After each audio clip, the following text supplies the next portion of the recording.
Praise Lord. ദൈവനാമത്തിൻ്റെ മഹത്വം ഉണ്ടാകട്ടെ. എന്നെ കേൾക്കുന്ന എല്ലാ പ്രിയപ്പെട്ടവർക്കും കർത്താവായ യേശു ക്രിസ്തുവിൻ്റെ നാമത്തിൽ ഞാൻ എൻ്റെ സ്നേഹവന്ദനങ്ങൾ അറിയിക്കുന്നു. ഫാമിലി എന്ന് കേൾക്കുമ്പോൾ നമുക്കറിയാം, the people you leave with growing up or the people you are living with now, അല്ലേ? ഫാമിലി എന്ന് വെച്ചാൽ നമ്മളോട് വളരെ റിലേറ്റഡായിട്ട് നിൽക്കുന്ന സംഗതിയാണ്. അവരാരൊക്കെയാണെങ്കിലും നമ്മുടെ ജീവിതത്തിൻ്റെ ഒരു ഭാഗമായിരിക്കും. അങ്ങനെ വരുമ്പോൾ ഞാൻ പറയട്ടെ, അവർക്ക് വേണ്ടി പ്രാർത്ഥിക്കുക എന്നത് ഒരു ത്രൈവിങ് ഫാമിലി ബിൽഡപ്പ് ചെയ്യുന്നതിന് നമ്മളെ സഹായിക്കുന്ന ഒരു കാര്യമാണ്. ഒരു ഭാഗം നിങ്ങളുടെ ശ്രദ്ധയിൽ ഞാൻ കൊണ്ടുവരട്ടെ. എഫേസ്യ ലേഖനം 2-ാം അധ്യായം 8 മുതൽ 10 വരെയുള്ള വാക്യങ്ങൾ. കൃപയാലല്ലോ നിങ്ങൾ വിശ്വാസം മൂലം രക്ഷിക്കപ്പെട്ടിരിക്കുന്നത്, അതിന് നിങ്ങൾ കാരണമല്ല, ദൈവത്തിൻ്റെ ദാനമത്രേ ആകുന്നു. ആരും പ്രശംസിക്കാതിരിപ്പാൻ പ്രവൃത്തികളും കാരണമല്ല. നാം അവൻ്റെ കൈപ്പണിയായി സൽപ്രവൃത്തികൾക്കായിട്ട് ക്രിസ്തുയേശുവിൽ സൃഷ്ടിക്കപ്പെട്ടവരാകുന്നു. നാം ചെയ്തു പോരേണ്ടതിന് ദൈവം അവ മുന്നൊരുക്കിയിരിക്കുന്നു.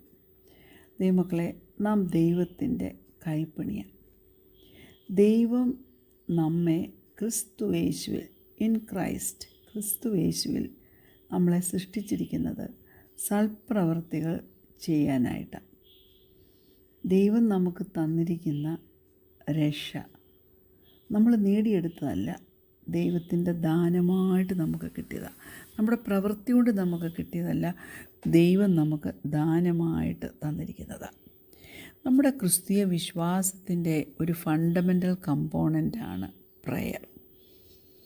ദൈവം തൻ്റെ അളവറ്റ സ്നേഹം നിമിത്തം, തൻ്റെ ആ വലിയ കൃപ നിമിത്തം അവനുമായിട്ടൊരു റിലേഷൻഷിപ്പ് മെയിൻറ്റെയിൻ ചെയ്തു പോകാൻ തക്കവണ്ണം അനേകരെ അവൻ്റെ സന്നിധാനത്തെങ്കിലേക്ക് വിളിച്ചു. അതായത് യേശു കർത്താവുമായിട്ടൊരു ബന്ധത്തിലേക്ക് നമ്മളെ കൊണ്ടുവന്നു. എന്നിട്ട് ഒരു ലൈൻ ഓഫ് കമ്മ്യൂണിക്കേഷൻ ഓപ്പൺ ചെയ്തു. എന്തിനാണെന്നറിയാമോ?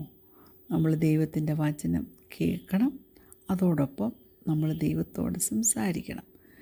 നമ്മൾ പലപ്പോഴും നമുക്ക് വേണ്ടി നമ്മൾ പ്രാർത്ഥിക്കും, അല്ലേ? ചിലപ്പോൾ നമ്മൾ മറ്റുള്ളവർക്ക് വേണ്ടി പ്രാർത്ഥിക്കും. പക്ഷേ പറയുന്ന കാര്യങ്ങൾ, ചോദിക്കുന്ന കാര്യങ്ങൾ, സംസാരിക്കുന്ന കാര്യങ്ങൾ ദൈവത്തോടുള്ളത് എല്ലാം ശരിയാണോ? നമ്മുടെ ഫാമിലീസിന് വേണ്ടി നാം പ്രാർത്ഥിക്കണം എന്നുള്ളത് ഞാൻ അടിവരയിട്ട് നിങ്ങളോട് പറയുക. ഓരോ ഫാമിലിയും ഇറ്റ് ലുക്സ് ഡിഫറെൻറ്റ്, അല്ലേ? നമ്മുടെ കൂടെ ജീവിച്ച് നമ്മുടെ ഒപ്പം ദിവസങ്ങൾ സ്പെൻഡ് ചെയ്ത് മുന്നോട്ട് വളരുന്നതാണ് ഒരു കുടുംബം. നമ്മൾ എന്ത് ചെയ്യണമെന്ന് വെച്ചാൽ, നമ്മുടെ ഫാമിലി ആരെന്ന് വെച്ചാൽ അവർ നമ്മുടെ ജീവിതത്തിൻ്റെ ഒരു ഭാഗമായാൽ ദൈവത്തിൻ്റെ ആഗ്രഹവും നമ്മൾ അവർക്ക് വേണ്ടി ദൈവത്തോട് പ്രാർത്ഥിക്കണം. നിങ്ങളുടെ ഫാമിലി ആരൊക്കെയാണ്, എന്തൊക്കെയാണ്, ആരൊക്കെയുണ്ട് എന്നൊന്ന് ഓർക്കുന്നുണ്ടോ? അതൊന്ന് എഴുതി വെക്കാൻ പറ്റുമോ? ഇതിൽ യേശു കർത്താവിനെ വിശ്വസിക്കുന്നവർ എത്ര പേരുണ്ട്? എത്ര പേര് യേശു കർത്താവിനെ രക്ഷിതാവായിട്ട് ഹൃദയത്തിൽ സ്വീകരിച്ചിട്ടുണ്ട്? അതുകൊണ്ട് ഞാൻ പറയട്ടെ, നമ്മൾ ദൈവത്തോട് പ്രാർത്ഥിക്കണം. നമ്മുടെ കുടുംബത്തിലുള്ളവർക്ക് ഒരു വിശ്വാസം കൊടുക്കുവാൻ. കൃപയാലല്ലോ നിങ്ങൾ വിശ്വാസം മൂലം രക്ഷിക്കപ്പെട്ടിരിക്കുന്നത്. Praise God. ഇതല്ലേ നമ്മുടെ കുറിവാക്യത്തിൽ നമ്മൾ പറഞ്ഞത്. അതുകൊണ്ട് നമ്മുടെ ഫാമിലിയിലെ വിശ്വാസത്തിലോട്ട് വരാത്തവരും കൂടെ വിശ്വാസത്തിലേക്ക് അടുത്ത് വരുവാൻ തക്കവണ്ണം നമുക്ക് ദൈവസന്നിധിയിൽ പ്രാർത്ഥിപ്പാൻ കഴിയണം. അതിന് നാം മനസ്സ് വെക്കണം. അത് ദൈവത്തിൻ്റെ ഹിതമാണ്. നമുക്കറിയാം, യോഹന്നാൻ്റെ സുവിശേഷം 3-ാം അധ്യായം 16-ാം വാക്യം നമ്മൾ ചോദിച്ചാൽ ഒരുമാതിരി എല്ലാവർക്കും തന്നെ കാണാതറിയാവുന്ന ഒരു വാക്യമാണ്. John chapter 3 verse 16. തൻ്റെ ഏകജാതനായ പുത്രനിൽ വിശ്വസിക്കുന്ന ഏവരും നശിച്ചു പോകാതെ നിത്യജീവൻ പ്രാപിക്കേണ്ടതിന് ദൈവമകനെ നൽകുവാൻ തക്കവണ്ണം ലോകത്തെ സ്നേഹിച്ചു. Praise God. ഈ ഒരു വാക്യം കേട്ട് വിശ്വസിച്ച അനേകർ യേശു കർത്താവിനെ ഹൃദയത്തിൻ്റെ ഉള്ളിൽ സ്വീകരിച്ചിട്ടുണ്ട്.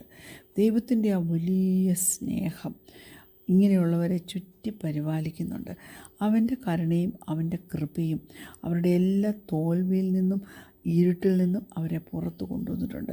ദൈവം അത്രമാത്രം നമ്മളെ സ്നേഹിക്കുന്നുണ്ട്. നമ്മുടെ ഫാമിലിയിലുള്ള ഓരോരുത്തരെയും ദൈവം സ്നേഹിക്കുന്നുണ്ട്. കാരണം ദൈവത്തിൻ്റെ സ്നേഹം നമ്മളിലുണ്ടെങ്കിൽ ദൈവമക്കളെ നമുക്കത് എക്സ്പ്രസ് ചെയ്യുവാൻ കഴിയണം. നമുക്കത് പുറത്ത് കാണിക്കുവാൻ കഴിയണം. നമുക്ക് ഇഷ്ടമില്ലാന്ന് തോന്നുന്നവരോട് പോലും ഇഷ്ടപ്പെടുവാൻ നമുക്ക് കഴിയണം. Every person in your family needs to know they are loved both by God and by you. ദൈവം മാത്രമല്ല, നിങ്ങളും അവരെ സ്നേഹിക്കുന്നുണ്ടെന്ന് ഭവനത്തിലുള്ളവർ തമ്മിൽ മനസ്സിലാക്കണം. ദൈവം ലോകത്തെ സ്നേഹിച്ചില്ലേ, പിന്നെ എന്തുകൊണ്ട് നമുക്ക് മറ്റുള്ളവരെ സ്നേഹിച്ചു കൊടുക്കുക? അതിപ്പോൾ സ്നേഹം പോലെ തന്നെ നമ്മളെല്ലാവരും ആഗ്രഹിക്കുന്ന ഒരു കാര്യമാണ് സമാധാനം. എല്ലാവരുമായിട്ട് ഒരുമിച്ച് കഴിച്ചു പോകണമെങ്കിൽ ചെറിയ ചെറിയ വഴക്കുകളൊക്കെ ഉണ്ടാകും എല്ലായിടത്തും. എന്നാലും അതിനെ വലുതാക്കി കാണാതെ, അത് വലുതാകാതെ സമാധാനം നിലനിർത്തണമെങ്കിൽ സ്നേഹം മാത്രം പോരാ, നമ്മളും കൂടെ ഒരു എഫേർട്ടിട്ട് സമാധാനം നിലനിർത്തുവാൻ തക്കവണ്ണം കഴിയാൻ അറിഞ്ഞിരിക്കണം. Praise God. നമ്മളൊക്കെ പച്ചയായ മനുഷ്യരാണ്. നമ്മുടെ മനസ്സിൽ ഒരു ഗ്രഡ്ജുമില്ലെന്നൊന്നും പറയാൻ പറ്റത്തില്ല. ആരുമായിട്ടും ഒരു നീരസമില്ല എന്നൊന്നും പറയാൻ പറ്റത്തില്ല. കാരണം പാപമുള്ള ലോകത്തിലാണ് നാം ജീവിക്കുന്നത്. അപ്പം നമുക്ക് ചെയ്യാൻ കഴിയുന്ന ഏറ്റവും നല്ലൊരു കാര്യം, നമുക്ക് ക്ഷമിക്കുവാൻ ഉള്ള കൃപ കിട്ടേണ്ടതിന് പ്രാർത്ഥിക്കണം. ക്ഷമിക്കുവാനുള്ള പ്രാക്ടീസ്, ഐക്യതയിൽ കഴിയുവാനുള്ള പ്രാക്ടീസ്, അതിനൊക്കെ വേണ്ടി സമാധാനം തരാൻ നമുക്ക് ദൈവത്തോട് പ്രാർത്ഥിക്കാം. ദൈവത്തിൻ്റെ സ്നേഹം മനസ്സിലാക്കി കഴിയുമ്പോൾ, ആത്മാവിൻ്റെ ശക്തി നാം മനസ്സിലാക്കി കഴിയുമ്പോൾ, ദൈവത്തിലെ നമുക്ക് ഓരോരുത്തർക്കും ഇമ്പോസിബിളായിട്ടുള്ള കാര്യങ്ങൾ നമുക്ക് ചെയ്യുവാൻ പറ്റും. അപ്പോൾ ഒരു ഫാമിലിയിൽ ലവ് വേണം, പീസ് വേണം, ഫോർഗീവ്നെസ് വേണം, യൂണിറ്റി വേണം. ഇതെല്ലാം വേണമെന്ന് ആഗ്രഹിക്കുന്നില്ലേ? Praise God. നമ്മുടെ കുടുംബത്തിനകത്തുള്ള, ഫാമിലിയിലുള്ള ഓരോ സിംഗിൾ പേഴ്സണും സൽപ്രവൃത്തിക്ക് വേണ്ടി, ഫോർ എ ഗുഡ് പർപ്പസ്, അതിനുവേണ്ടി നമ്മളെ സൃഷ്ടിക്കപ്പെട്ടിരിക്കുന്നതാണ്. അപ്പോൾ നമ്മുടെ സ്വയം, നമ്മുടെ പേഴ്സണാലിറ്റി, നമ്മുടെ ടാലൻറ്റ്, നമ്മുടെ സ്കില്ല്, നമ്മുടെ എഡ്യൂക്കേഷൻ, നമ്മുടെ ഗിഫ്റ്റ്, അതൊക്കെ യുണീക്കാണ്. അത് റെസ്പെക്റ്റ് ചെയ്യേണ്ട സംഗതികളുമുണ്ട് നാം. Praise God. എല്ലാവരും ക്രൈസ്റ്റ് ഫോളോവേഴ്സ് ആയിരിക്കണമെന്നില്ല. നമുക്ക് അവരുടെയൊക്കെ യുണീക്കായിട്ടുള്ള ടാലൻസ് കണ്ടിട്ട് അവരെ നമുക്ക് എൻകറേജ് ചെയ്യാൻ കഴിയണം. എന്തിനാ? യേശു കർത്താവിനെ അറിയേണ്ടതിന് വേണ്ടി, അവരുടെ ജീവിതത്തിനൊരു വിലയുണ്ട്, മൂല്യമുണ്ടെന്നറിയാൻ വേണ്ടി. എൻകറേജിങ് വാക്കുകൾ അനേകർ ഈ നാളിൽ ആഗ്രഹിക്കുന്നുണ്ട്. ദൈവമക്കളെ, ഞാൻ പറയട്ടെ, നിങ്ങളുടെ കുടുംബത്തിന് വേണ്ടി പ്രാർത്ഥിക്കണം. എന്തിനാ? To do good work, live lives of purpose, to bear good fruit. അതിനൊക്കെ നാം എന്ത് ചെയ്യണമെന്നറിയാമോ? അവരെ എൻകറേജ് ചെയ്യുകയും അവരെ സപ്പോർട്ട് ചെയ്യുകയും ചെയ്യുവാൻ തക്കവണ്ണം നമുക്ക് കഴിയണം. അതിനുവേണ്ടി ഒന്ന് സമർപ്പിച്ചു കൊടുക്കാമോ? നമുക്ക് നന്ദിയുടെ ഒരു പ്രാർത്ഥിക്കണം. നാം നന്ദിയുള്ളവരായിരിക്കണം, നാം അനുഗ്രഹിക്കുന്നവരായിരിക്കണം, അല്ലേ? Praise not. Prayer is not easy, family is not easy. Thankfully God is for you and for your family. മനസ്സിലായല്ലോ? നമ്മൾ ആൾക്കാർക്ക് വേണ്ടി പ്രാർത്ഥിക്കുമ്പോൾ, നമ്മുടെ ഹൃദയം ദൈവസന്നിധി നിലവിളിക്കുമ്പോൾ, അവരോടുള്ള ദൈവത്തിൻ്റെ ആ മനോഭാവത്തിലും ദൈവത്തിൻ്റെ ആ ഹൃദയത്തിലും ഒരു മൃദുത്വമുണ്ടാകും. ദൈവം നമ്മുടെ കണ്ണുകളെ തുറക്കും. കാരണം അവരുടെ ജീവിതത്തിൽ ഈ ദൈവം പ്രവർത്തിക്കുന്നത് കാണുവാൻ തക്കണം. അത് നമുക്ക് പ്രത്യാശ തരും. ബന്ധങ്ങളെ ഒന്ന് യഥാസ്ഥാനപ്പെടുത്തും, മുറിവുകളെയൊക്കെ ഒന്ന് സൗഖ്യമാക്കും.